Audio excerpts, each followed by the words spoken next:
Bienvenue sur Marktschau TV, le magazine de l'économie de la Suisse. Nous vous montrons ce qui anime antérieurement l'économie suisse.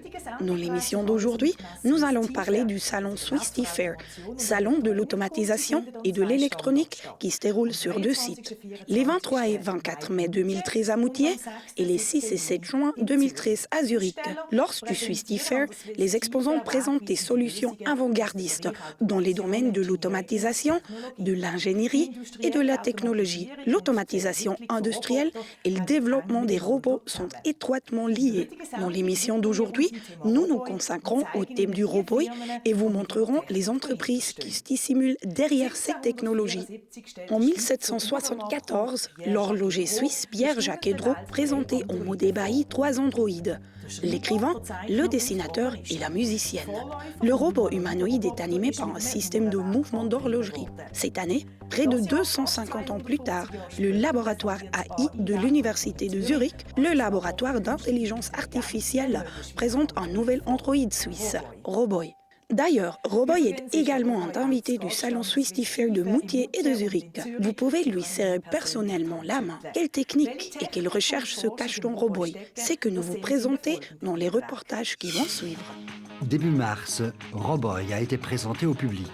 Le robot humanoïde, qui peut également montrer des sentiments, a été développé en seulement 9 mois. Un projet pour lequel la science et l'industrie ont dû étroitement collaborer. Comment peut-on réaliser un tel projet en si peu de temps ? Dès le début, nous avons eu comme objectif de construire Roboy en 9 mois. Il était clair que nous avions besoin de savoir-faire vraiment très variés, de personnes différentes qui savaient travailler ensemble et que l'on puisse financer le projet. Dès le début, nous avons recherché des idées différentes et nous avons pu les concrétiser avec succès. Pour les partenaires économiques, la collaboration au projet Roboy présente certains avantages. Nous avons naturellement intégré l'économie à ce projet afin d'avoir davantage de savoir-faire et afin que l'économie puisse également profiter de ce savoir-faire que nous créons dans la robotique. Le travail sur le robot de recherche Roboy contribue également au développement de la technologie utilisée. Naturellement, le projet de développement Roboy est un projet pionnier pour la force d'innovation de la Suisse. Dès le début, nous avons voulu collaborer avec l'industrie car ce ne doit pas être uniquement un pur projet universitaire. Pour les capteurs, nous avons naturellement recherché les fabricants leaders en Suisse où Baumer Electric était prédestiné. La société Maxon Motor est un partenaire principal de Roboy, un fabricant d'entraînement très puissant que l'on trouve habituellement par exemple dans la technique médicale, dans les robots de Mars et les robots sauveteurs à Fukushima. Quel a été l'apport de la société Maxon dans le projet Roboy ? Savoir-faire de nos produits, de nos systèmes d'entraînement, de notre électronique composée de moteurs, d'encodeurs, de transmissions et de commandes de positionnement.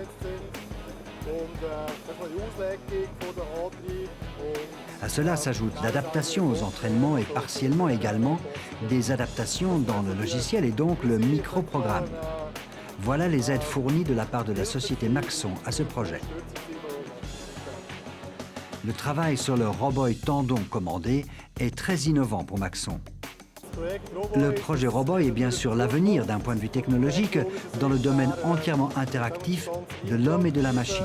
Il nous motive pour développer de nouveaux systèmes d'entraînement plus perfectionnés qui permettent à l'homme et à la machine de vivre ensemble.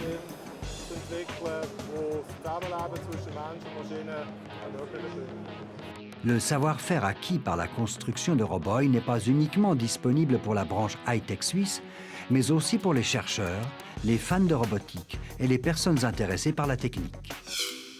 Les capteurs constituent les organes sensoriels de Roboy.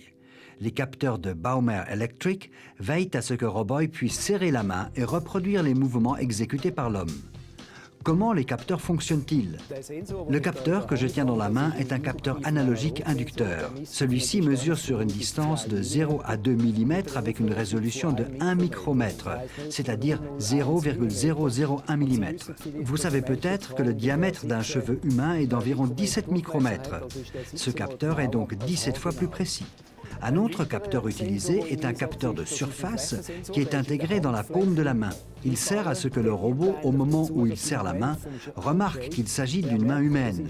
Ensuite, il commence à refermer ses doigts de manière tout aussi comparable à l'humain, afin que l'on ressente véritablement la poignée de main. Ces capteurs sont utilisés dans des domaines très différents. Ce capteur qui est intégré spécialement dans la paume de la main est un capteur capacitif. Celui-ci est très souvent utilisé pour la surveillance de niveau, par exemple pour l'automatisme des laboratoires, dans le traitement de l'eau, etc. Au quotidien, on rencontre des capteurs par exemple dans les trains ou les téléphériques pour le contrôle de la position des portes, des marchepieds et des fenêtres ou lors de la lecture des tickets de loto. Chaque année, 1 million de capteurs sont fabriqués à Frauenfeld. L'année dernière, Baumer a reçu le Swiss Lean Award pour la philosophie de sa production. Comment la production a-t-elle été modifiée? Dans l'entreprise, il s'agissait de voir où dans la production nous faisons du gaspillage. Aucun de nos clients n'est prêt à payer ces gaspillages dans le prix du produit quand on peut éliminer ceux-ci. Nous sommes vite parvenus à ce que cette production que nous avions basée sur la table devait être divisée en îlots dans lesquels plusieurs personnes montent un capteur de A à Z, ce qui a permis de les rendre plus responsables et d'avoir plus de compétences dans l'équipe de montage. Grâce à ce flux continu de pièce à pièce, nous n'avons plus de pièces en stock. Ce qui est produit aujourd'hui sort aujourd'hui. Nous devons, comme précédemment, automatiser. Nous en sommes convaincus. Et partout où la production de pièces est importante, par exemple dans le domaine de l'équipement d'impression, nous sommes ultra automatisés. Au salon Swiss Tea Fair, Baumer présente de nouvelles solutions de capteurs, comme par exemple une barrière photoélectrique qui fonctionne sans réflecteur. L'étroite collaboration entre la recherche et l'industrie est une nécessité afin que de nouveaux produits puissent nous aider dans notre quotidien. L'équipe de Marktschau TV s'est rendue à l'école School of Engineering de Winterthur. Ce que vous allez voir, c'est un nouveau modèle de robot qui garantit la qualité des produits orthopédiques. L'école ZHAW School of Engineering de Winterthur a simulé et a calculé les mouvements des muscles de Roboy. Dans cette école, on fait surtout de la recherche appliquée qui aboutit à un produit fini pour le consommateur.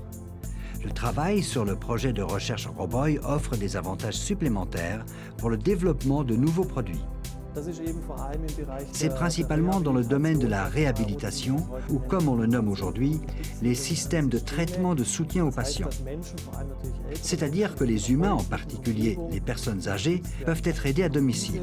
Afin de développer cela, nous avons besoin des mêmes technologies que celles utilisées pour faire fonctionner Roboy, c'est-à-dire un mécanisme tendon commandé. Nous simulons les muscles par des câbles et nous obtenons ainsi des mouvements semblables à ceux des humains et les mêmes concepts concentrés sur une seule partie de l'articulation. On peut ainsi, par exemple, soutenir une seule articulation comme les épaules ou bien aider techniquement les mouvements de levée de bras qui redeviennent dès lors possibles. À la ZHAW, on continue de faire des recherches sur Roboy. La recherche et le développement de nouveaux produits à la School of Engineering s'effectuent en collaboration avec des partenaires de l'industrie et de l'économie. Nous recevons des demandes très diverses, mais nous nous orientons essentiellement vers les thèmes qui touchent la société, comme l'énergie, la santé et la mobilité, sur lesquels nous concentrons tous nos efforts.